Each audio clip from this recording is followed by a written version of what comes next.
जैसे जैसे उम्र बढ़ती है हमारी फ्लैक्सिबिलिटी कम हो जाती है, मोबिलिटी कम हो जाती है, जोड़ स्टिफ हो जाते हैं, हड्डियों में दर्द रहना शुरू हो जाता है, जोड़ों में दर्द रहना शुरू हो जाता है।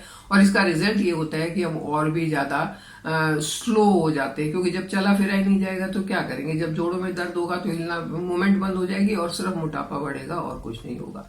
ऐसा क्या करना चाहिए कि हमारे जोड़ों में दर्द ना हो? उसके लिए हमें बहुत पहले से मेहनत करनी चाहिए। यानी कि मेरा कहने का मतलब यह है कि अपने 30s से ही आपको कुछ प्रिकॉशंस लेनी चाहिए जिससे आपके जोड़ों में दर्द नहीं हो। और सबसे पहली प्रिकॉशन ये है कि एक्सरसाइज करनी चाहिए, वेट ट्रेनिंग करनी चाहिए। मसल्स के को स्ट्रांग रखने के लिए आपको अपने हार्ट को स्ट्रांग करने के लिए कार्डियोवास्कुलर एक्सरसाइजेस करनी चाहिए। और आपको अपने वॉकिंग, जॉगिंग, इन सब का ध्यान रखना चाहिए, साइकिलिंग, इन सब का ध्यान रखना चाहिए।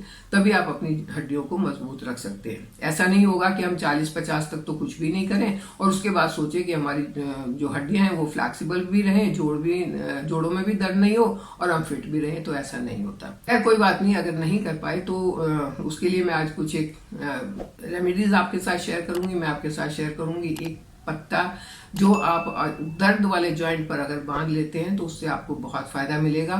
और जब आपका दर्द कम हो जाएगा तो आप अपनी फिजिकल एक्टिविटीज को स्टार्ट कर दें, जिससे आपके जोड़ों का दर्द खत्म हो जाएगा। जोड़ों के दर्द की या हड्डियों के दर्द की या मोबिलिटी कम होने की समस्या क्यों होती है? एक तो मैंने बताया कि उम्र बढ़ने के साथ होती है। दूसरा, लेडीज में 45 के बाद या मीनोपॉज के टाइम पर ये प्रॉब्लम ज्यादा बढ़ जाती है, क्योंकि उस टाइम उनके बॉडी में कैल्शियम अब्सॉर्प्शन कम हो जाता है।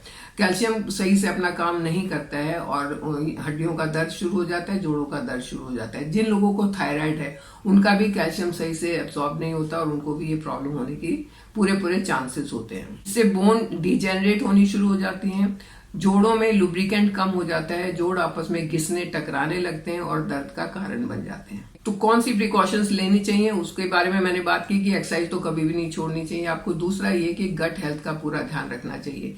जिन लोगों को कॉन्स्टिपेशन रहता है उनको गैस एसिडिटी का प्रॉब्लम होता है और जोड़ों में दर्द होता है, क्योंकि जोड़ों का दर्द जो है वो एक वात रोग है। आपकी बॉडी में वात बढ़ने से जोड़ों का दर्द बढ़ता है। तो आपको पूरा ये कोशिश रखनी है कि कॉन्स्टिपेशन ना हो। दूसरा, आप अपने वेट को मैनेज करके रखें। एक्सेस वेट होगा तो जॉइंट्स के ऊपर एक्सेस प्रेशर पड़ेगा और उनमें दर्द होगा।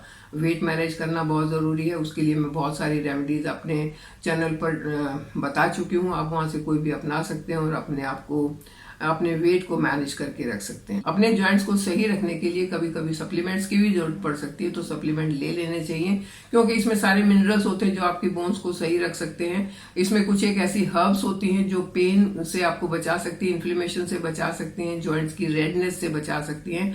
और अगर आप मेरे से पूछते हैं कि कौन सी लेनी चाहिए, तो मैं रिकमेंड करूंगी फाइटिका का फ्लैक्सी मूव। ये फ्लैक्सी मूव से ही आपको पता चलता है कि आपकी मूवमेंट को रिस्ट्रिक्ट नहीं होने देगा, आपकी जॉइंट्स को स्टिफ नहीं होने देगा और आपकी बोन हेल्थ के लिए तो बहुत अच्छा है। सप्लीमेंट लेने का फायदा ये होगा कि आपकी बोन्स को एक्चुअल में जिस खुराक की जरूरत है वो खुराक इससे उनको मिल जाएगी और वो अपने आप को हील करने में, अपने आप को सही करने में कामयाब होंगी। और जब बोन सही होंगी तो आपको दर्द नहीं होगा। एक बात मैं आपको बता दूं कि एक बार अगर बोन डीजेनरेट होना शुरू हो जाती हैं तो वापस नॉर्मल उसी सिचुएशन में जिसमें वो पहले थी वहां आना मुश्किल होता है। हम क्या कोशिश कर सकते हैं कि वो आगे और डिजेनरेट ना हो, आगे और खराब ना हो। हम उसको वहीं के वहीं रोकने की कोशिश कर सकते हैं और उस कोशिश में ये फाइटिका का फ्लैक्सी मूव आपकी बहुत मदद कर सकता है। इसके अंदर ग्लूकोसेमाइन है जो बोन हेल्थ के लिए बहुत अच्छा है। बोन को कमजोर नहीं होने देता, उसकी डेंसिटी कम नहीं होने देता और बोन हेल्थ को मेंटेन करके रखता है। हमारी बोन्स के ऊपर, हमारे जॉइंट बोन्स के ऊपर एक आर्टिकुलर कार्टिलेज होती है, एक व्हाइट कलर का टिश्यू होता है जो उसके ऊपर एक उसकी कोटिंग का काम करता है। और जब ये दोनों जॉइंट के ऊपर कोटिंग सही है तो वो आपस में टकराते नहीं है और बड़े आराम से मूव करते हैं। लेकिन जैसे ही वो कोटिंग खराब होगी तो हड्डियां आपस में टकराएंगी और जब टकरा के रगड़ खा के वो चलेंगी तो उसमें दर्द होता है। तो हमारा मेन एम ये होना चाहिए कि वो कार्टिलेज भी खत्म ना हो, वो जो व्हाइट टिश्यू है वो भी डैमेज नहीं होना चाहिए। और जब आप ये सप्लीमेंट लेते हैं तो आपका वो जो डैमेज टिश्यू है वो रिपेयर होना शुरू हो जाता है और ठीक होने के बाद दर्द खत्म हो जाता है। इसमें कुछ एक ऐसी हर्ब्स है जैसे रोज हिप पाउडर है, जिसमें गोक्षरू है, जिसमें ग्लूकोसेमाइन है। तो ये सारी चीजें मिलके बोन हेल्थ के लिए अच्छी है, बोन हेल्थ को मेंटेन करके रखती है, बोन को आगे खराब नहीं होने देती है। आप ये टेबलेट पे भरोसा कर सकते हैं, इसको ले सकते हैं और इसका पूरा फायदा उठा सकते हैं। तो चलिए बात करते हैं उस पत्ते की जिसकी मैंने शुरू में आपके साथ बात की थी कि वो कितना फायदेमंद है और कैसे उसको यूज करना है। ये आक का पौधा है और इसके अंदर बहुत ज़बरदस्त पेन किलर प्रॉपर्टीज़ होती हैं। अगर इसके पत्ते को यहाँ से तोड़ के और अच्छे से धोना है, धोने के बाद जहाँ भी आपको दर्द हो रहा है वहाँ आधे घंटे के लिए बांधना है। उस जगह को पूरा कवर करना है, 1 पत्ता लगे 2 लगे, और बांधने के बाद आधे घंटे के बाद इसको हटा दें, बस आपका दर्द गायब हो जाएगा। जब दर्द गायब हो जाएगा तो आपकी जो चलने फिरने की या मोबिलिटी की जो रिस्ट्रिक्शंस हो गई थी वो भी दूर हो जाएगी और आप अच्छे से चल पाएंगे। ये देखिए, पौधे को आप पहचान ले, जंगली पौधा है, आपको मिल जाएगा कहीं।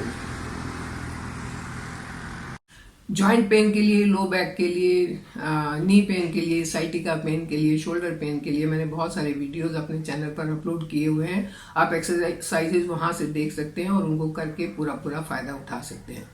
अब दोबारा मैं अपने हर वीडियो में ये कहती हूँ कि कोई भी शॉर्टकट नहीं होता किसी भी चीज का। ना तो मोटापे को कम करने का शॉर्टकट है, ना तो अपनी हड्डियों को मजबूत रखने का शॉर्टकट है।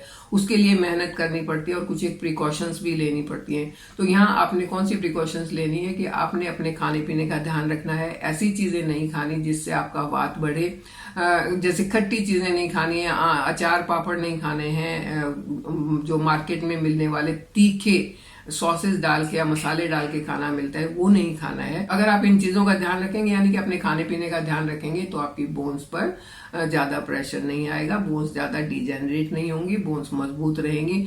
दूसरी बात ये कि आप अपने वेट को मैनेज करके रखें, और वेट मैनेज करने के लिए आपको एक्सरसाइज करनी जरूरी है, लो कैलोरी फूड खाने जरूरी है, ऐसे खाना खाना जरूरी है जो आपको एनर्जी पूरी दे लेकिन कैलोरी कम दे। और वो कौन से होते हैं, वो कम से कम बिस्किट और पेस्ट्री और केक ये तो नहीं होते, तो इनको तो आपको छोड़ना ही पड़ेगा अगर आप चाहते हैं आपकी हेल्थ अच्छी रहे और आपकी बोन जो है वो खराब ना हो, आपके जॉइंट्स में दर्द ना हो। तो आपको ऐसी चीजों को छोड़ना पड़ेगा जो एक्सेस कैलोरीज आपको देती हैं और आपको नुकसान पहुंचाती हैं। अगर आप ये 2 चीजों का सिर्फ ध्यान रखते हैं, फिजिकल एक्टिविटीज और अपनी डाइट, तो कभी भी ना आप बीमार होंगे, ना आप की बोन्स में प्रॉब्लम होगी। और अगर कभी कभार बीमार हो भी गए या बोन्स में प्रॉब्लम हो भी गई, तो इस तरह का सप्लीमेंट लेके आप अपने आप को फिर से ठीक कर सकते हैं ना। अगर आप इसे लेना चाहते हैं तो इसका लिंक डिस्क्रिप्शन बॉक्स में मिल जाएगा, आप इसको ऑर्डर कर सकते हैं, मंगवा सकते हैं। अपनी अच्छी सेहत के लिए, अपनी हड्डियों को मजबूत रखने के लिए कोई दूसरा मेहनत तो नहीं करेगा, आपको खुद ही करनी है मेहनत। तो मेहनत करिए, हड्डियों के दर्द से बचे रहिए, अपने मोटापे से अपने आप को बचा के रखिए, सभी बीमारियों से अपने आप को बचा के रखिए। मेरे साथ बने रहिए, चैनल को सब्सक्राइब कीजिए। Thank you.